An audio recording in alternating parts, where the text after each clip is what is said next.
What's good, year 11, Mr. Herman here, and this video is going to be looking at lesson 7, exercise 6G1, linear modeling. This will be the first of a 4-part series from exercise 6G. And when we say linear modeling, we don't think of modeling on a catwalk. I don't know if you still call it catwalk, I'm not too sure, runway, whatever. Although when we do model and we go walk on this runway, we're displaying something of some sort. That's probably the closest link I can find between fashion and maths I tried. The linear modeling in the maths world just means that we can look at real life situations and specifically relationships between two different contexts or variables, and we can put this into an equation in a straight line, and we can model this, hence why it's called linear modeling. So some type of real life problems, just to name a few, could be maybe talking about a swimming pool, and it's getting filled up by a certain amount of liters per minute, and we can make predictions of how long it's going to take to fill up a certain swimming pool. We can also talk about the estimating of a car that's depreciating in value. We all know as time goes on, the price of a car gets cheaper and cheaper, depending on what type of car it is, of course. And another thing we can also talk about is the plant rate. We can talk about the growth of a plant, which is this example we're going to look at right here. We're going to model the plant growth with a linear equation. Now, it is a plant, nothing too riveting, pretty simple, okay? And I know that a lot of these informations or these facts seem kind of simplistic, and we're extracting so much information from it, but we purposely chose a simple example so that way you can see the ins and outs of how to model this example here, okay, and the characteristics that are involved with it. So this example, we have a tomato plant which grows remarkably quick. I like that terminology, remarkably quick. Could have just said quick. When we first planted, the height is at 5 centimeters. When it's first planted, it's already at a certain growth. It's 5 centimeters, okay? The plant then grows 6 centimeters per week for 10 weeks. So after 1 week, we're just going to add another 6 centimeters and we'll get a new length, which is 11. And then after the next week, we add another 6 and we keep going. And this happens for 10 weeks. We don't know what happens after the 10th week. Maybe the plant grows slower or faster, I'm not too sure. Maybe it stops growing. But we know it remains consistent. And by consistent, I mean 6 centimeters per week. We know it's consistent for the first 10 weeks, as described within this little question example here. So when we construct a linear model, let's take some letters and let's put some real life context into it. Let's say that our H is going to be the height of the plant. So this is the one thing that varies. When the plant is growing, the height over time will vary, okay? And by height, let's just call it H. The other thing that's going to vary as well, and the most obvious thing, is the time. As time keeps going, as the time changes, so does the height. But more importantly, T will be the letter used for time, and we're talking about a time frame of weeks. So we're going to use T for time in weeks after it's been planted. We can't go before it's been planted or after the 10th week either, because we only know that information between 0 weeks and 10 weeks.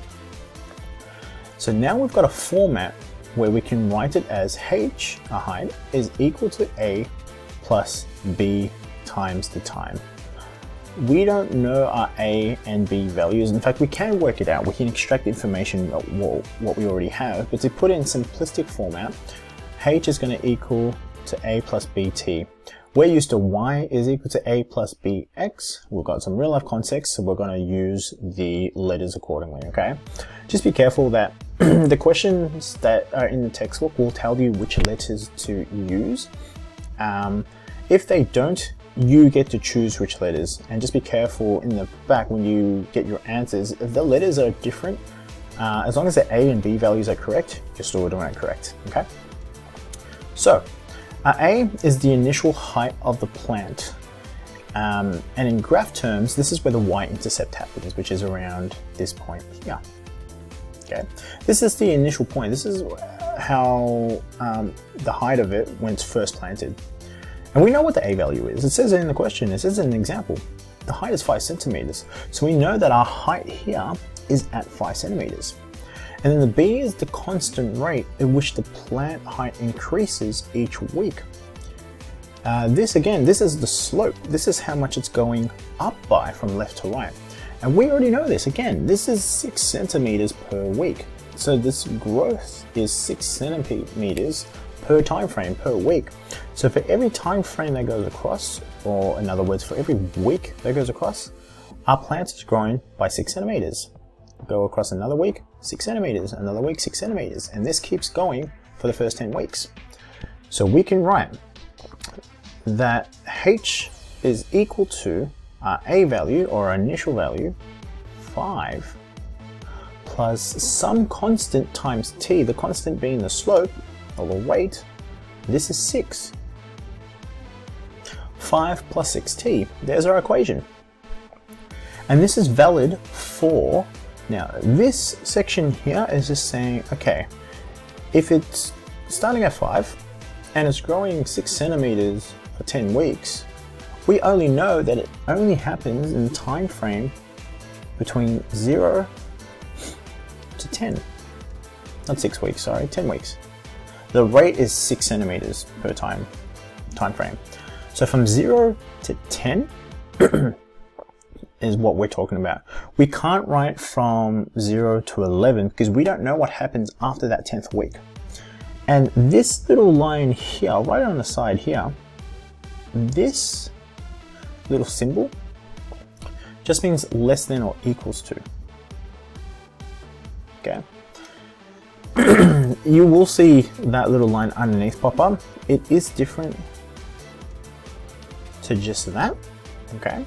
If we had written it as this, 0 to T to 10,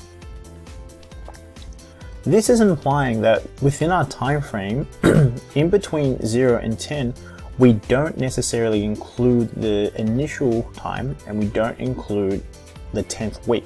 Because maybe after it's planted, it goes consistent, but when it's just planted, maybe it's just a little bit shorter, who knows, maybe it's 4.6 centimeters. So we don't include that initial time frame.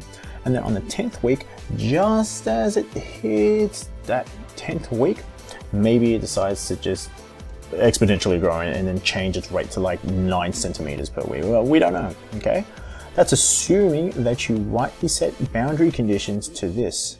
But in our case, we want to include the initial amount and we want to include the 10th week because it explicitly says that within this example, okay?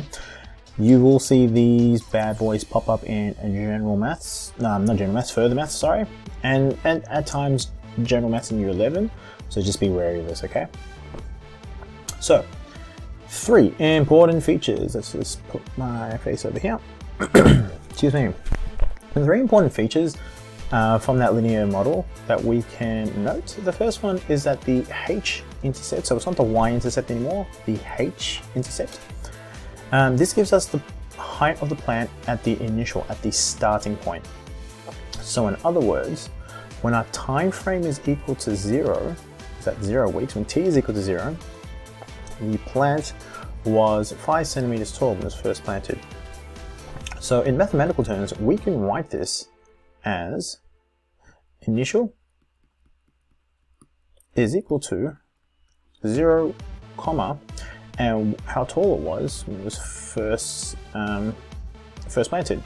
Remember, this t coordinate is just time, and this h coordinate is just its height. It's telling you important information. When I'm first planted, I'm 5 centimeters, and you will see this pop up in maths context within the questions, okay?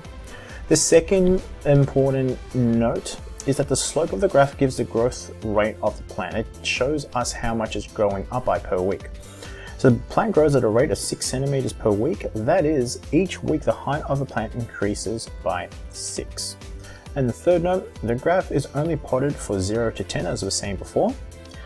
When we talk about our time frame or anything within the x-axis, and I said this in a previous video, we are talking about what's called the domain of the model. Okay, the domain of the model. This is because the model is only valid for the time when the plant is growing at the constant rate of 6 centimeters per week. We don't know what happens after that 10th week. It doesn't tell us. You will get questions where there might be a plant that grows at a certain rate and then changes rate, which has got a piecewise graph.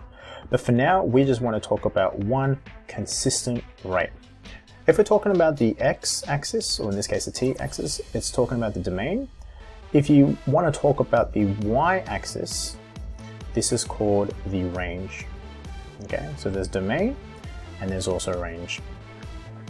So, a big explanation for a very simple question. We're going to use the linear model to make predictions. And I'm going to circle this word predictions because it is just that. It is a prediction. We can only use linear models to graph something as realistic as possible, but there's no telling what the true exact height of this plant will be within those time frames. Okay, it might grow a little bit and then shrink a little bit and grow over those 10 weeks. It's not going to consistently grow at 6 centimeters per week because that is very unrealistic. Okay, it's something organic, it's something natural. And so the best next thing is we can make predictions or models from this. And that's why we've highlighted the word predictions, because it is a prediction, okay? So to use a mathematical model to make predictions, we simply substitute a value of t being the time frame. So we can substitute any time frame into the model and then evaluate a certain answer. So in this case, if we plug in a time frame, I can find out what the height, or predict what the height of that plant will be within that time frame. Sometimes we can also read this information directly from the graph. Your best bet, if there's no other information available, use the graph. But if you have an equation or you created an equation, use that to make your predictions. The graph is almost like your last point of call, unless the question says otherwise. So example 2, you're going to use this model to predict the height of the tomato plant after 8 weeks. So our equation is h is equal to the initial plus 6 time frame. And what the question is asking for is we want to find h, which is the height.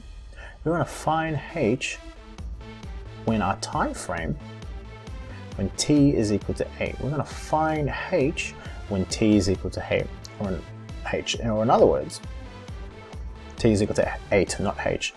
So in other words, our h value is just going to be 5 plus, and this is just going to be a straightforward substitution. So our height is 5 plus 6 times 8. 6 times 8 is 48. And so our height is just 5 plus 8, which is just 53.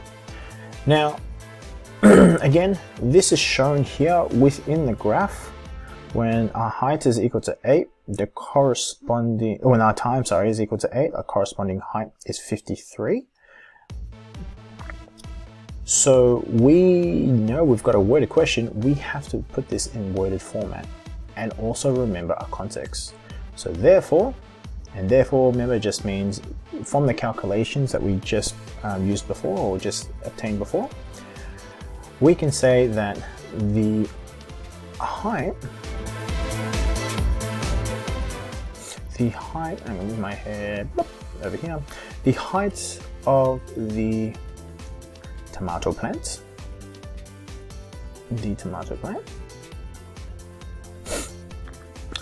will be 53, and to be specific we have to remember the context, 53 centimeters on the 8th week. Now I'm going to just edit this a little bit just to make sure that you sound relatively fancy and almost literate, it is predicted that. It is predicted that. So if you start off with, it is predicted that the height of the tomato plant will be 53 centimeters on the 8th week. It sounds much more, I guess, smarter. It doesn't sound more smarter, it sounds smarter. You can't say more smarter, you can't have too much of something. It sounds smarter, and it sounds realistic to the actual model itself, okay? So it's predicted that the height of the tomato plant will be 53 centimeters on the 8th week. That concludes this lesson of exercise 6G-1 linear modeling. See you guys in the next video. Whee!